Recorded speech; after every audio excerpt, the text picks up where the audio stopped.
அத்தை ஏங்கண்ணே என்ன பண்றீங்க அத்தை? சாப்பிட்டுக்கிறமா மக்களே இங்க பாருங்க அத்தை சாப்பிட்டு இருக்காங்க. அத்தை ஆமா. இன்னைக்கு என்னன்னு சாப்பிடுறீங்க அத்தை? இன்னைக்கு பருப்பு முருங்கைக்காய் குழம்பு, சரிங்க அத்தை. கடிக்கிறதுக்கு கீரை, சரிங்க அத்தை. இது பேரண்டு சோறு படிக்கணும். பிரண்ட சோறு பொடி போட்டு பாத்தீங்க அப்படின்னா அத்தை சாப்பிடுறாங்க. அதான் சாப்பிட்டு வச்சுக்கிது மக்களே இங்க பாயிட்டோட. பாருங்க நம்ம விவசாயிகளுக்கு மக்ரி ப்ராடக்ட்ஸோட பிரண்ட சோறு பொடிங்க.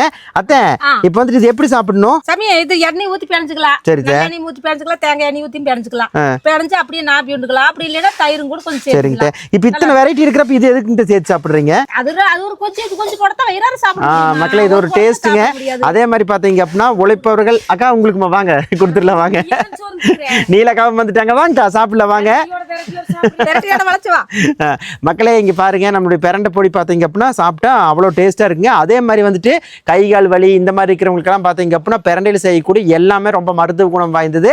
அதனால வந்துட்டு அத்தை எப்பவுமே நம்மளுடைய பிரண்டை பொடி போட்டு போட்டு சாப்பிட்டு இருக்கிறாங்க. நீலக்கா இங்க வாங்க, சோறா சாப்பிடுறீங்களா பொடியை சாப்பிடுறீங்களா?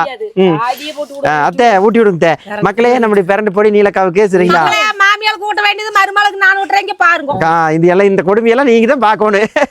எப்படி கேக்குது? சாப்பாடு கிடையாது, மருமக மாமியா கையில் வாங்கி சாப்பிடுற மக்களே பாத்துக்குங்க. நல்ல விஷயம் தானே. மருமகளை தேடி எடுத்துறாதீங்க சாமி. இப்படி மருமகளுக்கு புள்ளி பண்ணிட்டு முளக்கறக்குள்ளே கொடுக்கறங்க பூரா குண்டு முழுக்கு முழுக்கற சாமி. சின்ன உருண்டையா இருக்குது. எப்படிங்க இருக்குது அக்கா? எப்படி இருக்குது மக்களே? நம்மளுடைய பிரண்டை பொடி பாத்தீங்க அப்படின்னா சூப்பரா இருக்குதுங்க. இட்லி தோசை அன்னாடு மோர் பொடி போட்டு சாப்பிட்டு சாத்து வேலை மிச்சம், என்ன மிச்சம், பருப்பு மிச்சம், செலவு மிச்சம், கல்யாணம் மிச்சம் அப்படின்னு சொல்லி பூரு ஊட்டு. இருங்க ஒரு நிமிஷம் நீ பேசுறதுங்களே. மக்களே சாப்பாடுக்கு இட்லி தோசைக்கு எல்லாத்துக்கும் வச்சு சந்தோஷமா சாப்பிடுங்க சரிங்களா? சரிங்க மக்களே, திருப்பி பார்க்கலாம். பாய் பாய்.